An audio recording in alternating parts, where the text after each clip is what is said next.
So a few weeks ago I made a video talking about my first year with the Steam Deck and really talked about how not only did it sort of renew my appreciation for PC gaming, but it also kind of dragged me back into the world of PC hardware and just kind of got me excited to, work with PC components again. And as a byproduct of that, I decided to take my aging 2015 gaming rig and kind of give it a glow up of sorts, where I could kind of put it into a better case, make some nice visual upgrades, and also a few small performance upgrades to boot. And you can kind of see it back here. I featured it in the back of videos for like the last several weeks now, but today I want to talk about it a little bit more exclusively and talk about why I even decided to do this. After all, 90% of what I do here is all about the Steam Deck and related to the Steam ecosystem, so why go ahead and take the leap on essentially just rebuilding my old gaming PC and kind of diving full force back into that world.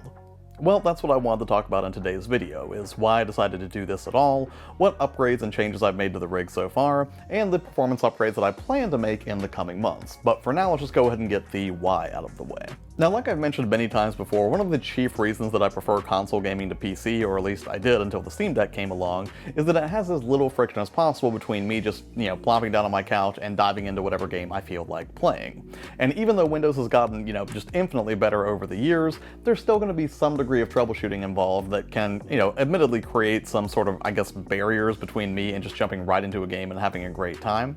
And again, as somebody who spends the bulk of my day troubleshooting things within the Windows environment, it's pretty much the furthest thing from my mind whenever I just want to relax and, have some fun with some new open world game. So why the sudden change of heart? Well, for starters, I realized that there were some technologies and terms that were being tossed around in regards to the Steam Deck and really just, the PC gaming landscape at scale that I really didn't have a great grasp of. So I thought it would be helpful for me to sort of learn some more things about what's going on in the world of PC graphics, and then I would be better equipped to sort of compare what the experience of a certain game would be like on a full-blown desktop PC versus, the more meager Steam Deck hardware. And to be fair, I could have just, researched these things through videos and articles, and that's exactly what I did, which I kind of had to as somebody who really hadn't built a PC on his own in probably 10, 15 years at this point. Like, it had been a while. But ultimately, I am more of a hands-on learner, and it did seem really appealing to me to just go ahead and, get my hands dirty, as it were, see if I could take the existing rig that I have, and again, kind of breathe new life into it to make sure that it just didn't completely go to waste. Plus, just the raw process of learning new things has always been pretty enjoyable for me anyways, even if I can occasionally get frustrated by concepts I don't fully understand yet, but hey, baby steps, right? And the other reason I wanted to do this was because I kind of figured that once I really got going and, again, got my hands dirty, that I would start to have a really good time with it, and that is pretty much exactly what happened. And it was just really fulfilling to take all these aging parts, rip them out of the old Roswell case that I was using onto a very shoddy cardboard box lid test bench of sorts, and have everything work first try. And while everything did technically work, I immediately saw some areas for improvement, specifically the fact that I was running a mechanical 1TB hard drive from that original build back in 2015, and it was kind of like going through this process that showed me like, yeah, there were a lot of areas for improvement, and I could probably make at least some meager upgrades, even if I wasn't quite ready to swap out the graphics card just yet. And I'm happy to report that during both of the main steps of this process, that was getting all of the hardware out of the old case and setting it up on a test bench, that it worked fine and I was able to reconnect everything appropriately, and then the second part where I actually got everything stuffed into a brand new case, everything also fired up fine first try, which made me immediately suspicious because I was just waiting for something to go wrong. And seeing all of these parts up close again and really remembering what the heck I put into this machine almost 10 years ago at this point was a lot of fun, and naturally led to me exploring a whole lot of new PC upgrades that I could pursue on Newegg. And boy howdy, there's a lot of shiny stuff out there that you could explore to do upgrades for your computer, stuff that I had not explored in years, whether that was CPU, GPU combos, new styles of motherboards, new styles of cases. I mean, really, there was just an endless list of shiny new toys that I could start, exploring to really upgrade this rig the right way. And even though it seemed a little overwhelming at first, considering I was way out of practice when it comes to PC hardware, I did find a lot of helpful videos from channels like Linus Tech Tips or Jay's 2 Cents or The Provoked Prawn. The Provoked Prawn in particular had a lot of really specific stuff for the fans in the case that I ended up upgrading, but I don't want to get too far ahead of myself. So before I dive into any of the new components that I added to this machine, first let's take a look at some of the old, ancient 2015 and probably earlier than that components that were in it originally. Back in 2015, when I first put this together with my buddy Tom, this had an AMD FX 8350 CPU with a Cooler Master Hyper 212 air cooler, an Asus Sabertooth 990FX motherboard, 16 gigs of DDR3 RAM, Windows 10 running on a 1TB Western Digital 7200 RPM mechanical drive, a gigantic 1000-watt pseudo-modular power supply, and the graphics card driving everything is a GeForce GTX 970. And all of this was wrapped up in a gigantic, very heavy Roswell case, which was perfectly fine with a lot of decent airflow for what it was, but I didn't love the aesthetics and the cable management wasn't the best, so those were two of the things that mattered most to me when I started thinking about how to Frankenstein all of this hardware into a new case. Now, naturally, all these components are pretty much ancient at this point, and honestly, I wasn't even sure that this was a good idea to pursue, because really what would be the sense in, trying to revive this old machine when I could just go out and splurge on a new one or get a whole bunch of brand new parts and build a new rig from the ground up. And then after I thought about it some more, I decided, well, if I'm really going to dive full force into the world of PC gaming and start taking it a lot more seriously, specifically here on the channel, then I thought it made sense to go ahead and take a sound inventory of everything that I had and make incremental upgrades to make sure that I understood every step of the process. Plus, practically speaking, I think it just made more sense to me to start with what I already had rather than just go out and splurge on a ton of new components to build a new rig from the ground up, mostly because, again, kind of out of practice when it comes to building a PC, and I guess I figured that, if I bought a whole bunch of fancy new hardware and completely destroyed it or screwed something up, that would really suck. But if I screwed up a bunch of old hardware that I was, not planning on holding on to forever anyways, well, that's not so bad in the interest of a learning experience. So instead, I decided to opt for the middle ground, again taking inventory of what I had, and only making the most minor incremental upgrades to ensure that it was a solidly operating system that was, at the very least, I guess, just a nice homage to gaming around 2015. So I ended up ripping everything out of the old case, and the first thing I did was just clean up the really dusty parts as best I could with a USB-C vacuum that I ordered from Amazon.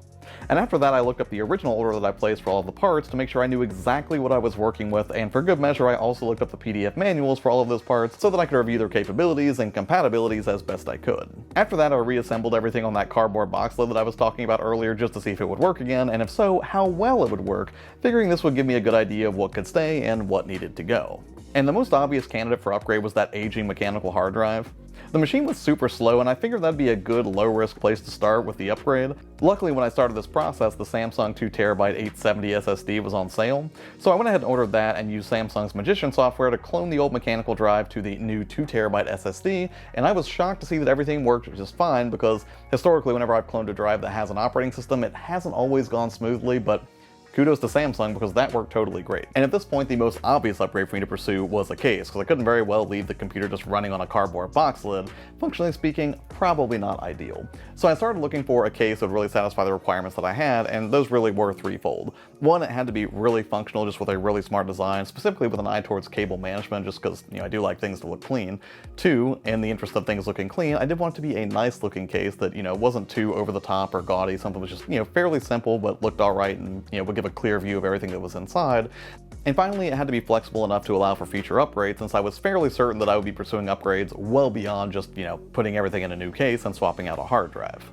After a little bit of research, I decided on the Lian Li 011 Dynamic Mini for a few key reasons. First, it had a lot of flexibility without being just this behemoth that I used to have in that Roswell case. It's shorter and squattier for sure, but crucially it still had flexibility to mount an ITX, MATX, standard ATX, or an EATX motherboard if I wanted to get real crazy and try a completely different motherboard form factor. It also has a really nice dual chamber design, so I could keep all of the cable management tucked away on the opposite side of the motherboard, which aside from a clean look allowed for better airflow. And since I'd settled on 9 matching Lian Li AL120 fans to replace the rickety failing fans from the old case, it seemed like a natural fit. Plus the thing is just gorgeous anyways, with tempered glass on the front and left side, so it pretty much fulfilled all of my requirements, and it was really good looking to boot. Although the case did pose one problem, and that's that the beefy 1000-watt behemoth of a power supply that I was using previously was definitely not going to fit into this case. So I ended up ordering a Corsair small form factor SF750 modular power supply, which would still pack plenty of power for everything, but again, without being a total behemoth. So when all was said and done, all of the major parts for the original machine remained intact, but it ended up with a new SSD, fans, power supply, Wi-Fi card, and case.